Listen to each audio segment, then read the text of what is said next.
What is going on, YouTube? It's Eric Kelly, aka the Tech Gentleman, bringing you another video today. And without further ado, let's talk tech.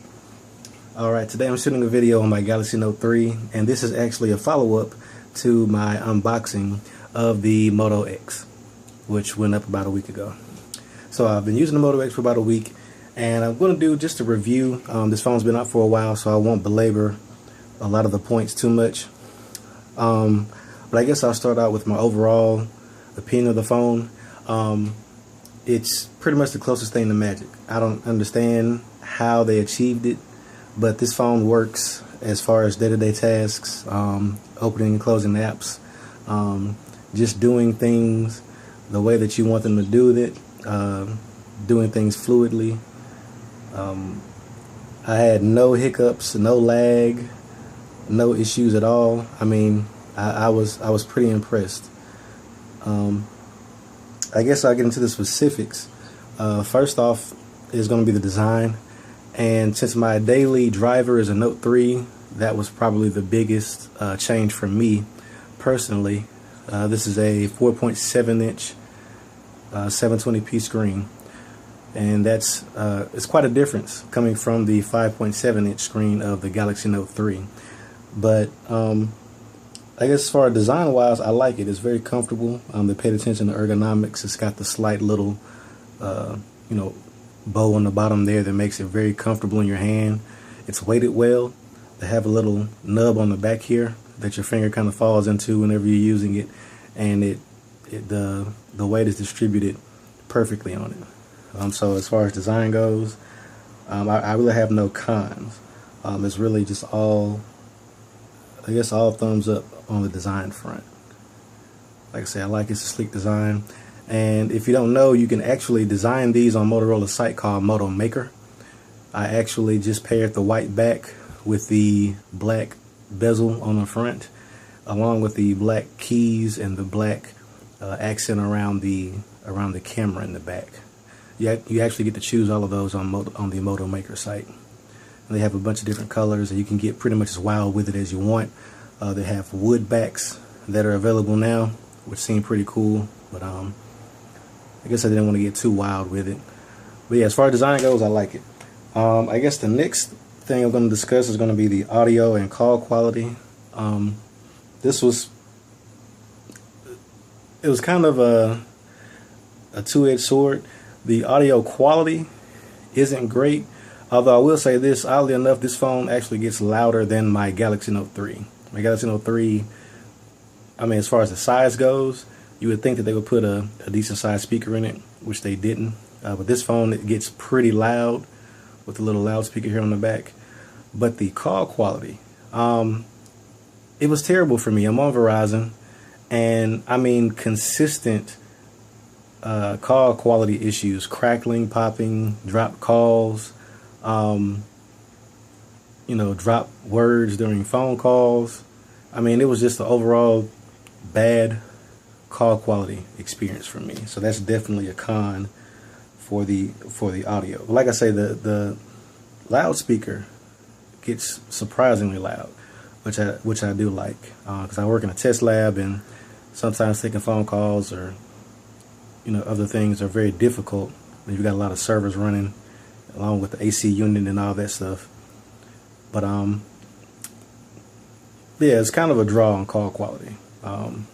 Loudspeaker's loud, call quality is pretty poor. If you have any other input on the call quality, I don't know if it was just this unit. Like I said, this is just I'm on Verizon, who usually has pretty good call quality. Never had any issues. My wife's on Verizon. She has an S4. I have a Note 3. I've had a Note 2 with them. We've had Verizon Galaxy Nexus. It was just odd. But anyway, moving on to the build.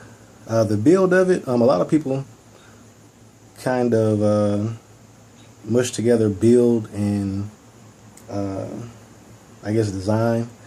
Build to me means how well is it put together, which this phone is very simple.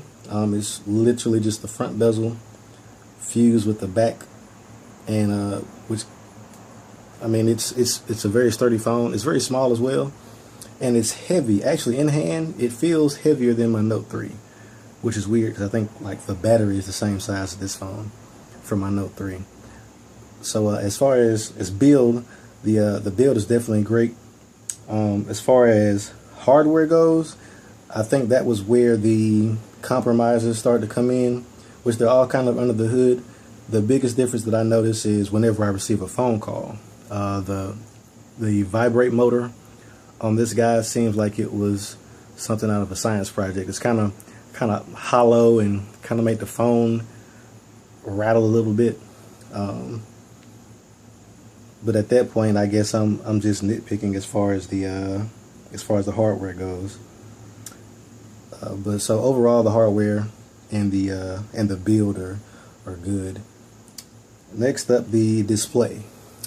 Like I said before, this is a 720p display at 4.7 inches.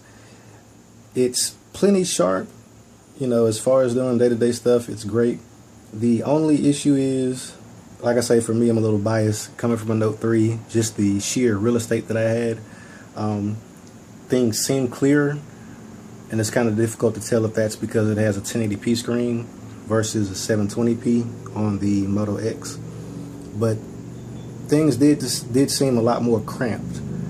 It also seemed at times that I had to make things bigger on this screen to be able to read certain things, which I guess in my mind only comes down to the resolution. You know, not being able to read things that are as small and fine as you can on a high resolution screen. You know, it's just a limitation of the size of the pixels at that point. So so as far as the screen goes, it's nice, like I say, for what you're paying for this phone, which you know, instead of paying $600-700 for it, this one that I outfitted from Moto Maker, tax and fees and all that stuff included, it was like $415, and this is the 16 gig version. And for the performance that you get, that's pretty great. All right, moving on to the camera. The camera, it's there. You can use it, you know, if you just absolutely need to take a picture of something, but it's definitely nothing to write home about. I mean, it's pretty. It's decent. You know, it's okay. It's fair. You know, I have the Note 3, which I've been very impressed with.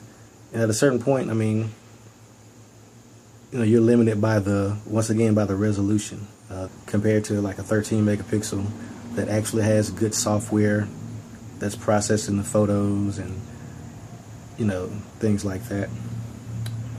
So the camera, like I say, if you just need to take a picture of something and this is the only camera you have, it's going to be great. It's going to be perfect because you won't have any other choice. But it's definitely another one of those compromises you make on this phone because of the price point that it's coming in at. All right, and I kind of not really rushed through, but I'm excited to get to the biggest win of this phone, which is the software. The software on this phone is amazing. Anybody who calls it a gimmick doesn't know what they're talking about. Starting out with the Moto Assist, it's awesome. The driving mode is great. The phone detects when you're driving in a vehicle and automatically reads out loud text messages, incoming notifications, and you can actually tell it what, you know, which ones you want to read out loud. You can have it read your texts. You can just have it start playing music over Bluetooth. You can pick which app just starts playing whenever you start driving. And it's not one of those things where if you're walking it'll cut on. It's looking for a couple of different parameters to be to set off driving mode. But when it's on, like I say, totally hands-free. I mean 100%. You're driving, it kicks on, it reads that notification to ask you if you want to listen to it. You say listen, it reads the message and waits for your input, and you can reply to the messages consistently. It works great. That is a big win for Motorola. I would love to see this software on some other devices. It also has the meeting mode, which you can automatically send a reply, which isn't that big of a deal. You know, silences your phone, which several of the phones use profiles. Samsung, ironically, It doesn't. We have blocking mode, which is similar to the sleeping mode from Moto Assist, where you can basically silence notifications that come in. And you can also have it to where if someone calls twice, the phone call will go ahead and come through. And you can also have it where anybody in your favorites list, sort of like a VIP list, when they call, the calls come straight through. They don't get blocked. And also, when you're at home, you can have it, based on your location, it can start reading out text messages, which I'm not sure I would want at home. But that's a small portion of the software. The other portion of the software is the active notifications, which works in a couple of different ways. One way that it works is it's always looking for a gesture, for movement. So if my phone's on the table and I just nudge it, I want to know what time it is, it wakes up, shows me the time, and if I have any notifications, they'll be listed here. I can press down and the notifications will pop up there, and it goes away like that. Very subtle, very unobtrusive. You don't have to pick your phone up, put in passwords and all that stuff to just get some simple information.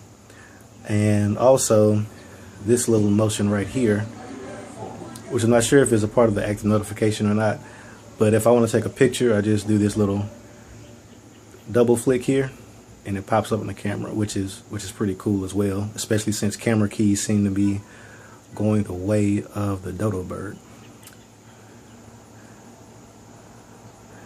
Alright, but overall this is a great phone. I'm actually recommending it for my father-in-law. It's a headache-free phone. You can get as complicated as you want with it, but as far as doing just simple things, making phone calls, sending text messages, the battery life is pretty decent. I work in a lab, sort of in a bunker, so I'm usually sitting around 1 or 2 bars for the majority of the day, and I can make it home and still have about 30% left. But I would imagine if I had full bars and the signal strength wasn't an issue, that I would be home probably at around 50%, which is a great way to come home and not feel like you're looking for an outlet as far as battery life goes. But overall, I would definitely recommend this phone. I'm excited to see what Motorola has coming on the horizon. I'm hoping that they build on the software. Give us some premium hardware. It's 1080p screen, top of line specs. That'd be great. Bundled with this software that Motorola's come out with. Like I say, it's very consistent and it's useful. I can't explain how useful it is. This is the first phone I've had where it's done something that out of the box made me say, oh, that's cool. Like the driving mode, when me and some of my coworkers were going to lunch, I'm in the car testing it with them, showing them how it works. And a lot of people, there are a lot of apps that try to mimic that feature before it to just work so seamlessly. I mean, it's unobtrusive. You're driving, you just see a little notification up top of a little road, and it's reading out messages, but it does it in a discreet way. It asks you if you want to listen, so it's not just blurting out all your business. But like I said, once again, overall, I definitely recommend this phone. It is a go. And I guess I will talk to you guys later. Peace.